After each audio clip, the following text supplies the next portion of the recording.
সম্মানিত ভিউয়ার্স, আবির আরফান জিওসি স্কুলে আপনাদের স্বাগতম। উপবৃত্তির তথ্য বিভিন্ন স্টেজে আপডেট করতে হয়েছে, আর এই কাজটি করতে গিয়ে আপনারা বিভিন্ন সমস্যার সম্মুখীন হয়েছেন।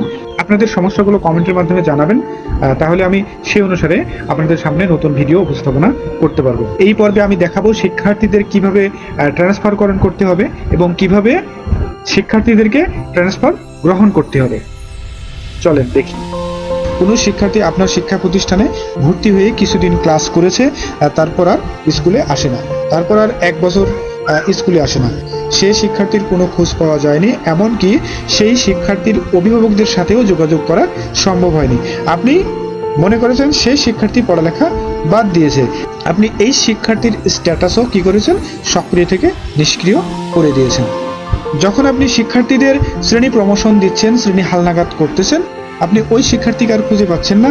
যখন আপনি ওই শিক্ষার্থীর শ্রেণী হালনাগাদ করবেন বা ওই শিক্ষার্থীর উপবৃত্তির চাহিদা পেশ করবেন, তখন আপনি সেই শিক্ষার্থীকে খুঁজে পাচ্ছেন না। অথবা 1 বছর পর হঠাৎ করে ওই শিক্ষার্থী, যে শিক্ষার্থী চলে গেছে, ওই শিক্ষার্থীর অভিভাবক আপনাকে রিকোয়েস্ট করেছে ওই শিক্ষার্থীকে অন্য একটি শিক্ষা প্রতিষ্ঠানে ট্রান্সফার করে দিতে। আপনি সেই শিক্ষার্থীকেও আর খুঁজে পাচ্ছেন না। আপনি ট্রান্সফার অপশনে যাচ্ছেন, কিন্তু ওই শিক্ষার্থীর তথ্য খুঁজে পাচ্ছেন না। সেক্ষেত্রে আপনার প্রথমে যেটা করতে হবে, এসব শিক্ষার্থীর যে স্ট্যাটাস, এটা নিষ্ক্রিয় থেকে সক্রিয়তে নিতে হবে। এটা কি করতে হবে, নিষ্ক্রিয় থেকে সক্রিয়তে নিতে হবে। সক্রিয়তে নিলে পুনরায় আপনি ওই সকল শিক্ষার্থীর শ্রেণী হালনাগাদ করতে পারবেন এবং উপবৃত্তির যে চাহিদা সেটা দিতে পারবেন, এবং এসব শিক্ষার্থীকে আপনি ট্রান্সফারও দিতে পারবেন। আর আপনার শিক্ষা প্রতিষ্ঠান থেকে যদি কোনো শিক্ষার্থীকে ট্রান্সফার দিতে হয়, তাহলে সেই সব শিক্ষার্থীকে এই শিক্ষাবর্ষের শ্রেণী হালনাগাদ দিবেন না। আপনি যদি এই শিক্ষাবর্ষে ওই সব শিক্ষার্থীর শ্রেণী হালনাগাদ দিয়ে দেন, তাহলে কিন্তু আর আপনি এই শিক্ষাবর্ষে ওই শিক্ষার্থীকে ট্রান্সফার দিতে পারবেন না। যেমন এখানে দেখেন, নিষ্ক্রিয়, এই শিক্ষার্থীটা নিষ্ক্রিয়, এই শিক্ষার্থীটা নিষ্ক্রিয়, মোসাম্মদ মরিয়ম আক্তার মিশু, এটা হচ্ছে নিষ্ক্রিয়। এখন আমি এখান থেকে শিক্ষার্থীর অভিভাবকের এনআইডি কপি করব। কপি করার আগে আমি এটাকে বাংলা থেকে ইংলিশে কনভার্ট করব। বাংলা থেকে ইংলিশে কনভার্ট করব, কারণ যখন শিক্ষার্থীকে ট্রান্সফার করা হবে, এই ট্রান্সফার করার অপশনে শিক্ষার্থীর অভিভাবকের এনআইডি অপশনে যে এনআইডি দিতে হবে, এটা অবশ্যই ইংলিশে দিতে হবে, বাংলায় দিলে নেবে না। চলেন দেখি। এই শিক্ষার্থীর অভিভাবকের এনআইডি কপি করে নিলাম, বাংলা কপি করে নিলাম। এরপর ট্রান্সফারে যাব, ট্রান্সফারে যাব, এই ট্রান্সফারে গেলাম, ট্রান্সফার বিশেষে চলে গেলাম, ট্রান্সফারে যাব, ট্রান্সফারে দিলাম। এখন এখানে শিক্ষার্থীর এনআইডি কপি করে দেব, দিলাম, এবং সার্চ করব, আসলো না। আমি যদি ইংলিশে দিই, ইংলিশে দিলেও এখানে আসবে না, কারণ এই শিক্ষার্থীর নিষ্ক্রিয় অবস্থা রয়েছে, এই শিক্ষার্থী নিষ্ক্রিয় অবস্থায় রয়েছে।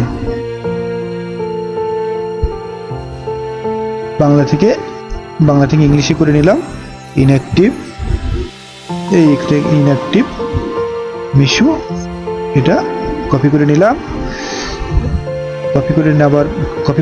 কপি করে নেওয়ার পরে এই প্রাইমারি সিলেকশনে ট্রান্সফার মেক, আবার বাংলা করে নিলাম, ট্রান্সফার মেক,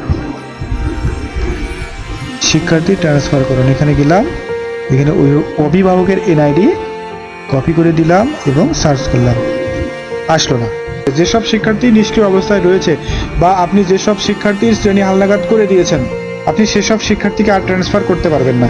এই জন্য যেসব শিক্ষার্থীকে ট্রান্সফার করতে হবে, সেসব শিক্ষার্থী শ্রেণী হালনাগাদ করবেন না। এখন শিক্ষার্থী ট্রান্সফার করণে যাব, এই শিক্ষার্থী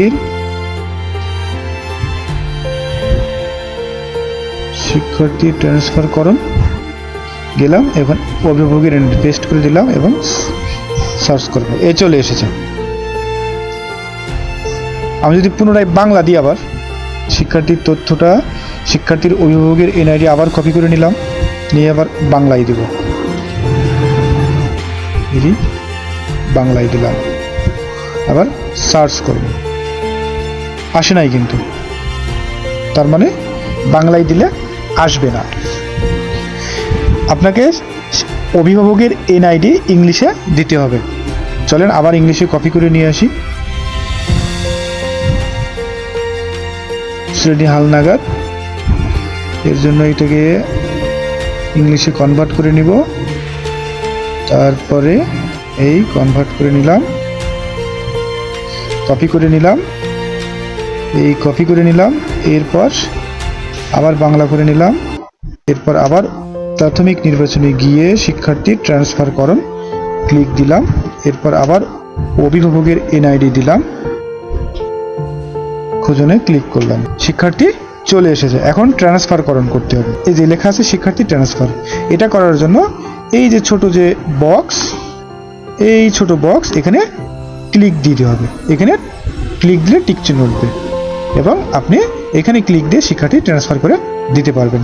চলেন শিক্ষার্থী ট্রান্সফার করে দিই। এই ক্লিক দিলাম, লেখা উঠেছে শিক্ষার্থী ট্রান্সফার করণ। আপনি কি শিক্ষার্থী ট্রান্সফার করার বিষয়ে নিশ্চিত? আপনাকে জিজ্ঞাসা করা হচ্ছে। আপনি যদি নিশ্চিত হন তাহলে হ্যাঁ দিবেন। হ্যাঁ, হ্যাঁ দিলাম। এই শিক্ষার্থী ট্রান্সফার হয়ে গেল। এখন শিক্ষার্থী ট্রান্সফার গ্রহণ কিভাবে করতে হবে সেটা দেখাবো। এর জন্য প্রাথমিক নির্বাচন এর আন্ডারে শিক্ষার্থী ট্রান্সফার গ্রহণ এটাতে ক্লিক করতে হবে। করলাম। এরপর এখানে যে যে ইনস্ট্রাকশন দেওয়া আছে সে অনুসারে তথ্যগুলো পূরণ করতে হবে। বিভাগ নির্বাচন করে দেব রাজশাহী। জেলা নির্বাচন, আমার জেলা নওগাঁ, তাই নওগাঁ নির্বাচন করে দিলাম। এরপর উপজেলা মান্দা দিলাম।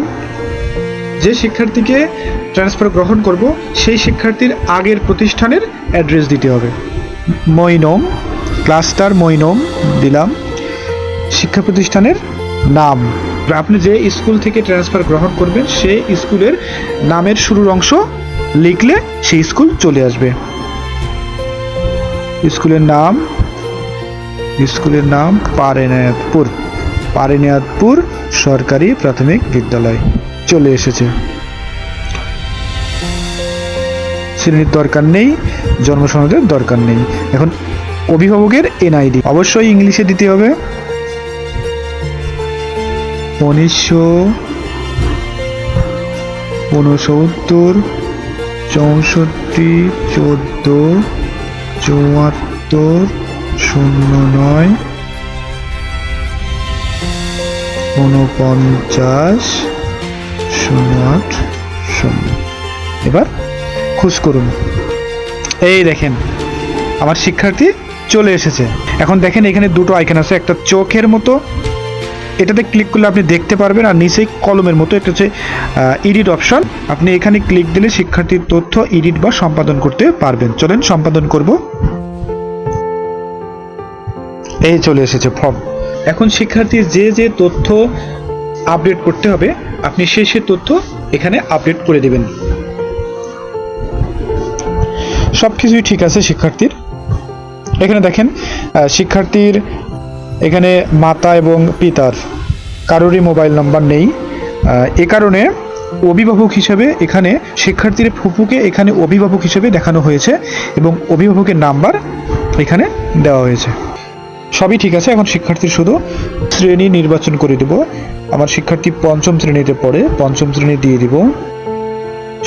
শিফট প্রযোজ্য নয়। শাখা প্রযোজ্য নয়। আপনাদের শিফট এবং শাখা প্রযোজ্য হলে দিবেন। রোল নম্বর 9 দিলাম। পরিবর্তনের কারণ পিতামাতার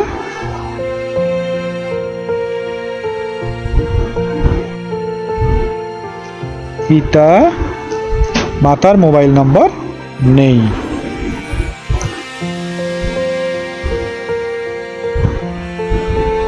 বাকি সব ঠিক আছে। পেমেন্ট বিবরণ মোবাইল ব্যাংকিং সরবরাহকারী প্রতিষ্ঠান হচ্ছে নগদ। এই নগদ এখানে রয়েছে, সবকিছু ঠিক আছে। স্ট্যাটাস এই যে শিক্ষার্থীর স্ট্যাটাস, এটা ভুলক্রমে কোনোভাবেই নিষ্ক্রিয় দিবেন না, তাহলে আপনার শিক্ষার্থী আবার নিষ্ক্রিয় হয়ে যাবে, সেক্ষেত্রে আবার ঝামেলা হবে। এই শিক্ষার্থী সক্রিয়করণ করবেন, এই সক্রিয়করণ করবেন, করার পর এই শিক্ষার্থীর তথ্য সংরক্ষণ করবেন, এখানে ক্লিক দিবেন, এই সংরক্ষণ হয়ে গেল। এরপর সংরক্ষণ করার পর শিক্ষার্থীর তথ্য কোথায় গেল এটা দেখব। প্রাথমিক নির্বাচন, এই বেনিফিশিয়ারি শিক্ষার্থী, এরপর শিক্ষার্থীর শ্রেণী হালনাগাদ, এখানে আসেনি কারণ কি আমরা অলরেডি শিক্ষার্থীর শ্রেণী হালনাগাদ করে দিলাম। এখন যাব প্রাথমিক নির্বাচনে, এখানে ক্লাস্টারে তালিকা জমাদান এই অপশনে ক্লিক করব। এখানে দেখেন চলে এসেছে। এখন এই শিক্ষার্থীর তথ্য ক্লাস্টারে জমা দিয়ে দিব, ক্লাস্টারে প্রেরণ করব। ক্লিক দিলাম, একের অধিক হলে এই ব্ল্যাক বারের বাম দিকের উপরের কর্নারে যে ছোট্ট বক্স আছে এই বক্সে ক্লিক দিলে সবগুলো সিলেক্ট হয়ে যাবে। এখন ক্লাস্টারে পাঠিয়ে দেব, ক্লাস্টারে জমা দেন, পাঠিয়ে দিলাম, শেষ। আপনারা এভাবে শিক্ষার্থীকে ট্রান্সফার করতে পারবেন এবং ট্রান্সফার গ্রহণও করতে পারবেন।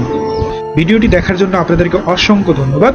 আপনারা বেশি বেশি কমেন্টসের মাধ্যমে জানিয়ে দিবেন ভিডিওটি কেমন হয়েছে এবং সাবস্ক্রাইব করে পাশেই থাকবেন। আপনাদের সাথে আবারও দেখা হবে কোনো একদিন নতুন ভিডিও নিয়ে।